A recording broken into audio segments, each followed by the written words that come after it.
Fala pessoal, seja bem-vindo ao canal Fez História, aqui quem fala é o professor Ronaldo. Na aula de hoje vamos dar continuidade, Mineração no Brasil Colônia. Então logo após a vinheta entraremos nesse conteúdo.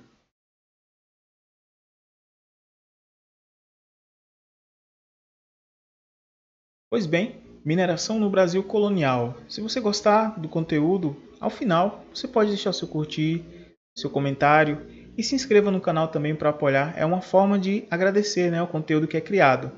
Então, acompanhe comigo essa aula e ao final você pode seguir essas etapas, Se inscrever, curtir, comentar e até mesmo compartilhar com seus amigos.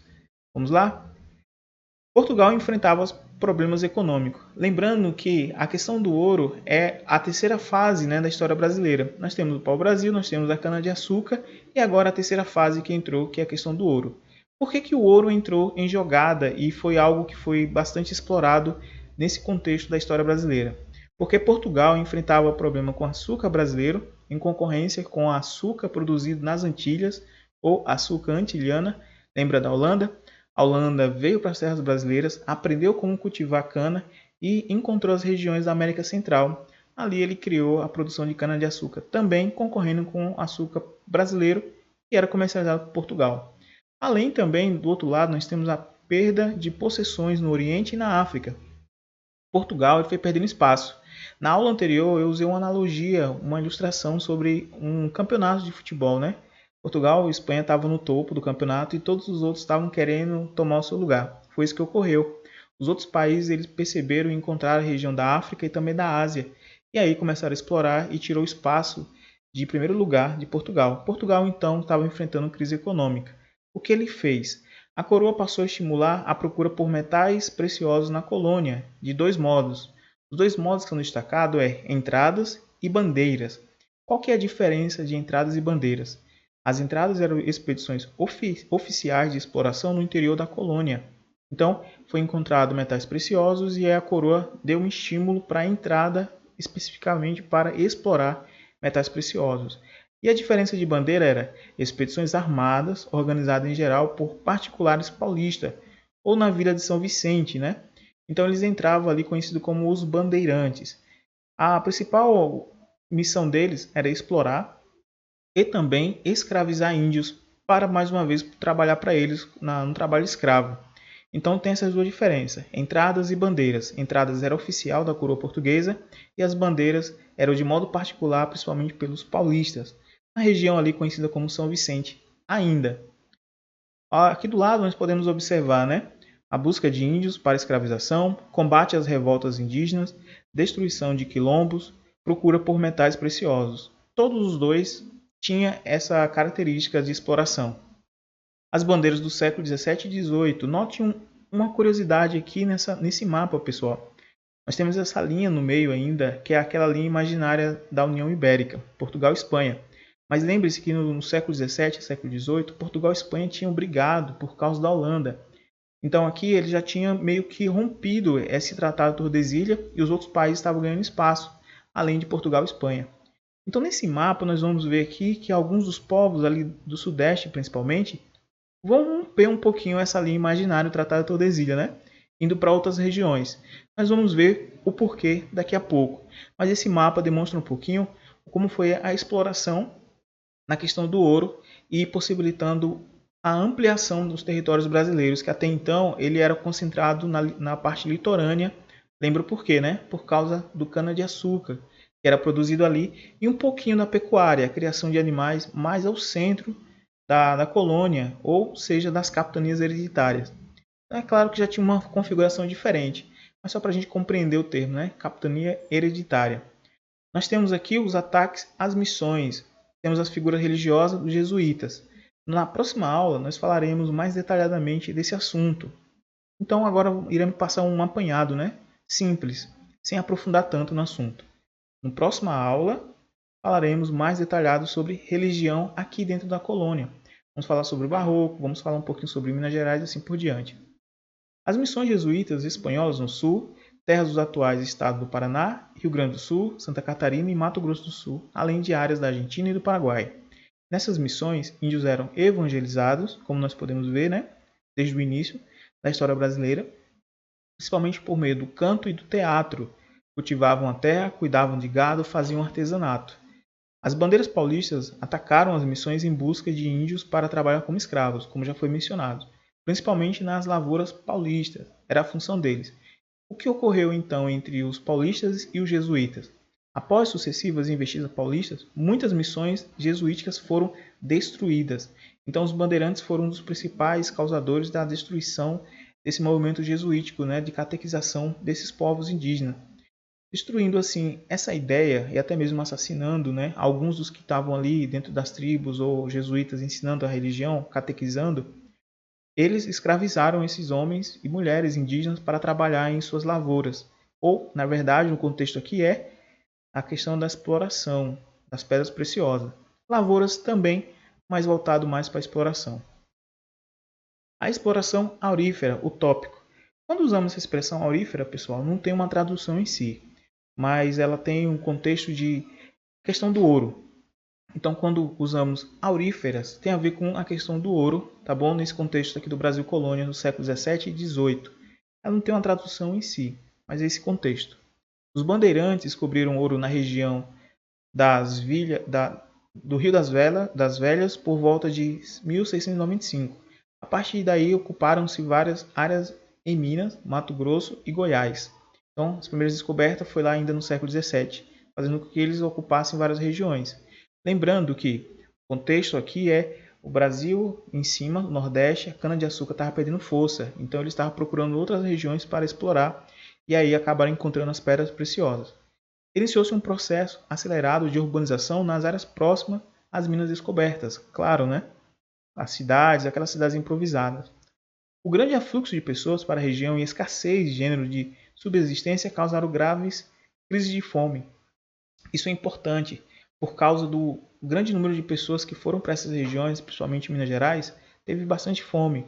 Daí que surge algumas das características das regiões, por exemplo, alimentícia, como por exemplo o queijo mineiro, que é algo característico daquela região, e era algo que poderia ser criado e cultivado, porque durante esse período há escassez de comida, porque eles iam basicamente para trabalhar, não tinha ainda uma estrutura de agricultura. Eles utilizavam tudo que era extraído ali da vaca, o leite, para fazer o famosinho queijo mineiro que todo mundo conhece hoje, essa expressão, queijo mineiro. Então, com o tempo, a escassez de alimento foi reduzindo com o cultivo de roças de subsistência, como já foi falando, a diversificação das atividades econômicas e o comércio de produtos vindos de outras regiões da colônia. Esse ponto aqui entra também os tropeiros. Eram aqueles homens que vinham de outras regiões levando alguns outros produtos para vender e comercializar. Esses tropeiros são importantes demais porque eles abrem estradas e rotas para algumas das cidades ou vilas que hoje nós podemos, no futuro, traduzir como as nossas BRs, as nossas vias, as nossas estradas, que eram onde os tropeiros caminhavam com seus animais, levando comida, alimento, mantimento e assim por diante. Então, agradecemos muito as estradas que temos hoje atualmente, graças aos tropeiros, porque faziam esse trabalho de levar mantimento e comida para algumas cidades e vilas que viviam nessa região aqui, desse período aurífero, ou seja, da conquista do ouro e de ir até outras regiões ou outras terras, principalmente Minas Gerais e o centro-oeste ali, Goiás, também Mato Grosso e assim por diante. Continuando ainda sobre a exploração aurífera, é claro que se descobria ouro dentro das colônias portuguesas, ela tinha de alguma forma que fiscalizar e ter a sua parte nesse sentido. Por isso que entra isso aqui, ó.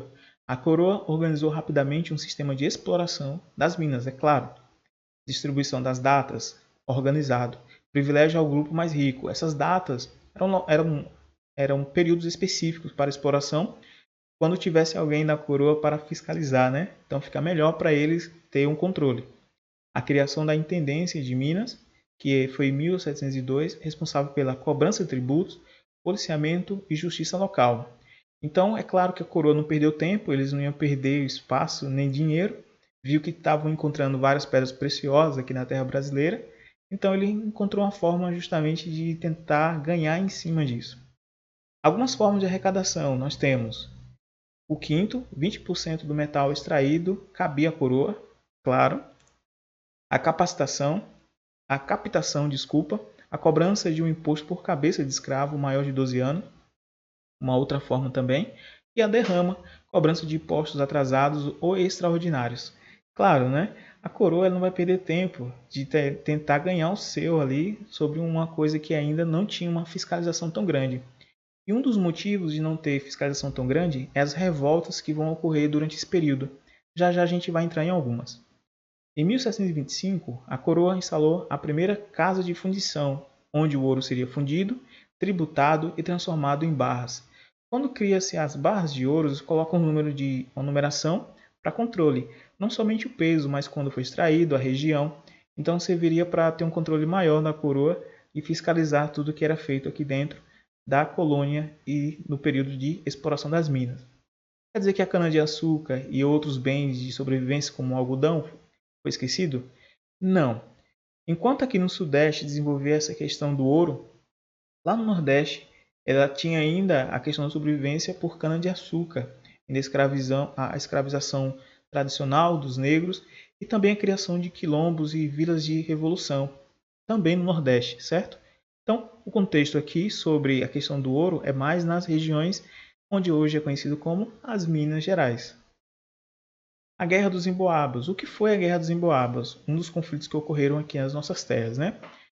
Essa expressão Emboabas, pessoal, é aqueles que vinham de outras regiões, não de São Paulo, não naquela região ali onde era a capitania de São Vicente. Então, quem vinha de outras regiões eram conhecidos como Emboabas, até mesmo portugueses, até mesmo quem vivia ou nasceu aqui na colônia, como escravos libertos, ou até mesmo filhos de portugueses com brasileiros, com indígenas misturados, mestiços, assim por diante. Todos eles, para os paulistas, eram considerados Emboabas. Então vamos lá. Guerra dos Emboabas de 1708 a 1709, conflito entre paulistas e outros colonos, principalmente portugueses, pelo controle da região das Minas. As Minas Gerais, aquela cidade, o estado, desculpa, ela não existia ainda no contexto oficial. Só tinha a capitania de São Vicente e depois vai se tornar São Paulo. Então toda aquela faixa litorânea ali, ela era conhecida como capitania de São Vicente. Não era ainda as Minas. Tá bom? As Minas Gerais que nós conhecemos hoje. Os paulistas exigiram um direito exclusivo sobre as lavras concedidas pela coroa, tudo que era extraído ali do ouro e metais preciosos naquela região. Qual foi o resultado do confronto? Os paulistas perderam. Criação da capitania de São Paulo e das Minas de Ouro. Olha só o prelúdio do nome das Minas Gerais futuramente. Os paulistas avançaram mais para o interior em busca de novas minas de ouro, fato importantíssimo para a história brasileira. Lembra desse mapa que foi mencionado antes, pessoal? Sobre a União Ibérica, tem essa linha imaginária, né, que dividia entre Espanha e Portugal. Depois das guerras dos Emboabas, os paulistas perderam suas batalhas e foram para o centro-oeste, ali naquela região onde hoje conhecemos como Mato Grosso do Sul, subindo um pouquinho mais para Goiás, expandindo ainda assim o mapa das terras brasileiras. Esse confronto, junto com os desbravadores, né, foram fundamentais para o crescimento das nossas terras brasileiras hoje. Então, esse confronto dos Emboabas. Nós vimos aqui a ampliação da América Portuguesa. Extração de diamantes também foi um outro ponto da história aqui desse período na questão do ouro. Porém, tem uma leve diferença, vamos ver aqui agora. Os diamantes foram descobertos na região da comarca de Cerro Frio, no norte das Minas Gerais. Para garantir um controle eficiente da região, a coroa criou o Distrito Diamantino. Esse distrito era para ter um maior controle, diferente do que ocorria no Brasil inteiro, onde se encontra ouro em tudo que é lugar. É claro que também encontra diamante e pedras preciosas também em várias partes do Brasil. Porém, essa região foi descrita como Distrito Diamantino, onde tinha uma concentração ainda maior do que em outros pontos do país. As regras de exploração de diamante tiveram 3 momentos, aos quais são: intendência do diamante a partir de 1734, semelhante ao de ouro das minas, tinha data e cobrança do quinto, desculpa aqui o erro de português, né? Tá quisto ali, mas tinha as datas e seus horários certinho. Contrato do monopólio, esse aqui é um pouquinho diferente. Esse contrato de monopólio era um contrato que tinha um monopólio de exploração, tanto de regiões aqui nas terras brasileiras, quanto até mesmo de grupos que vinham da Europa, de outros países. Então, era uma forma que a coroa tinha também para fiscalizar aqueles que exploravam. Por exemplo, chegava aqui dentro das terras brasileiras, pessoal da região do Nordeste ia explorar essa região aqui para tirar diamante, né? Região das Minas Gerais, ou Distrito Diamantino. Então ele sabia quem ia explorar. Então era mais fácil controlar e era mais fácil também ter uma fiscalização sobre quem tirava e o que tirava. Temos aqui um outro ponto que é a real extração, que foi a partir de 1771, quando a coroa assumiu o controle direto da atividade do distrito, enviando assim um representante para cá, fiscalizando ainda mais o que ocorria aqui dentro. É claro que todos esses pontos, né, como podemos dizer, usar a expressão, essa interferência da coroa portuguesa não agradou todo mundo. Daí surgiram o que nós vamos ver aqui. É claro que aqui o mapa, eu não vou citar todos os números, porque o tempo aqui não ajudaria. Você pode dar uma pausa aí, tá bom?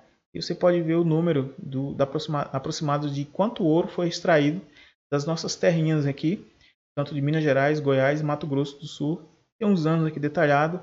Você pode dar um print, né? Ou dar uma pausa e fazer a leitura aqui desses números. Aqui é o ponto que eu ia mencionando, os rebeldes da colônia. Por que ocorreu tantos conflitos aqui internos? Basicamente porque a coroa queria fiscalizar tudo. Nós temos aqui revoltas coloniais do século 17 e 18. Revoltas, dois pontos, né? Revolta de caráter regional ocorria ali, que contestavam aspectos da política metropolitana, o que a coroa intervia, o que aqueles estados queriam intervir sobre fazendas ou sobre locais de extração do ouro.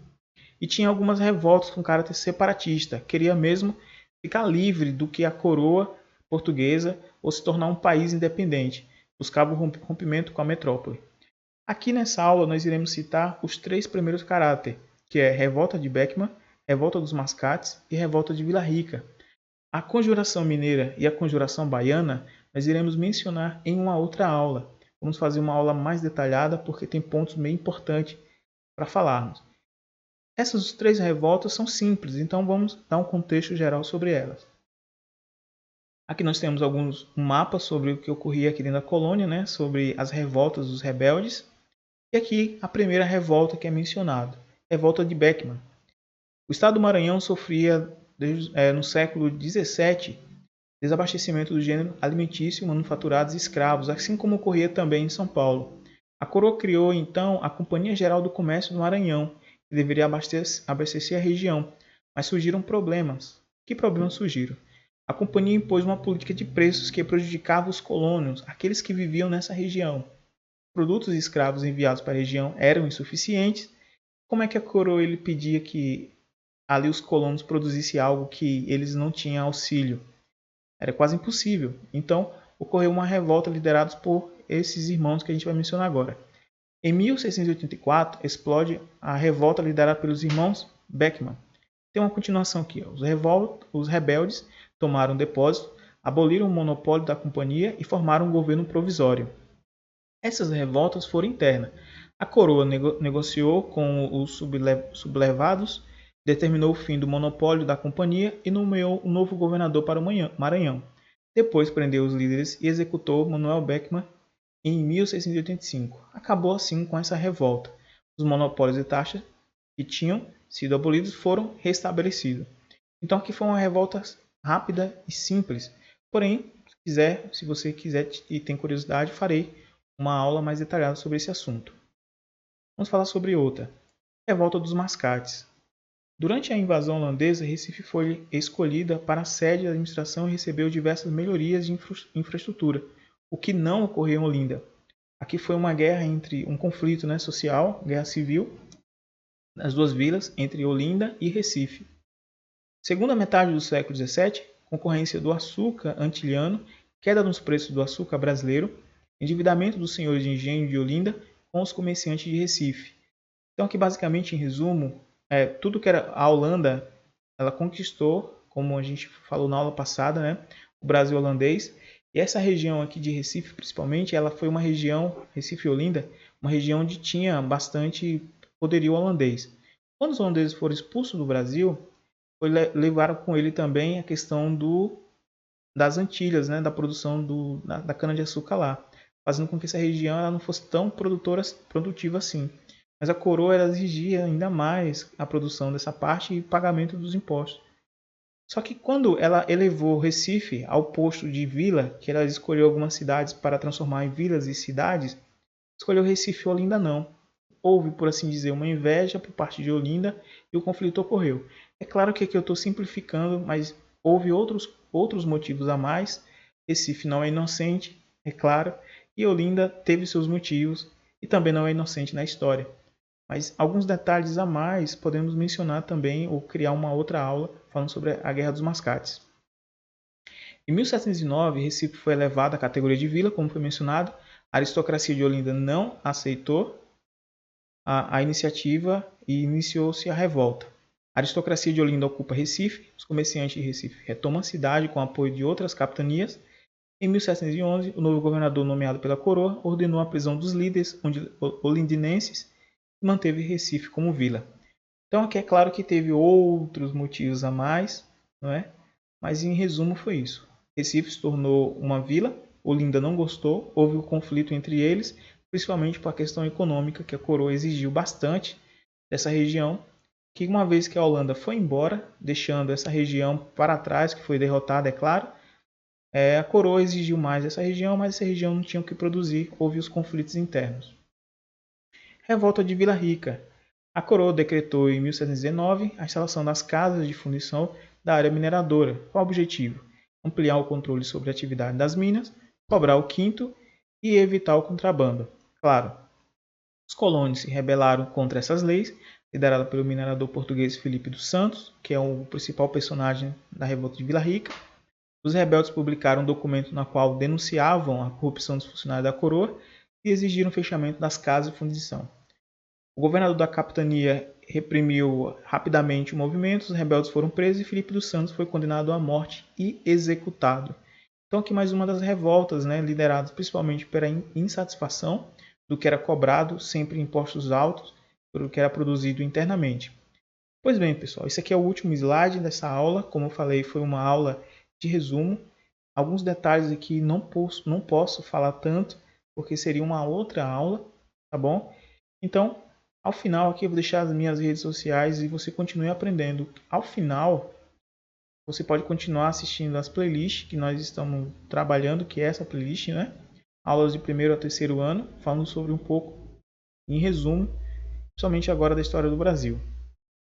Aqui nós temos nossas redes, nosso canal, canalfezhistoria.com.br. Se você quiser ter mais informações, além do Facebook, Instagram e o Twitter. Também vou deixar o link sobre o Telegram embaixo aí na primeira descrição e no primeiro comentário. Se você gostou, como eu mencionei antes, se inscreva no canal, curta, comente e compartilhe com seus amigos. Até o próximo vídeo, pessoal.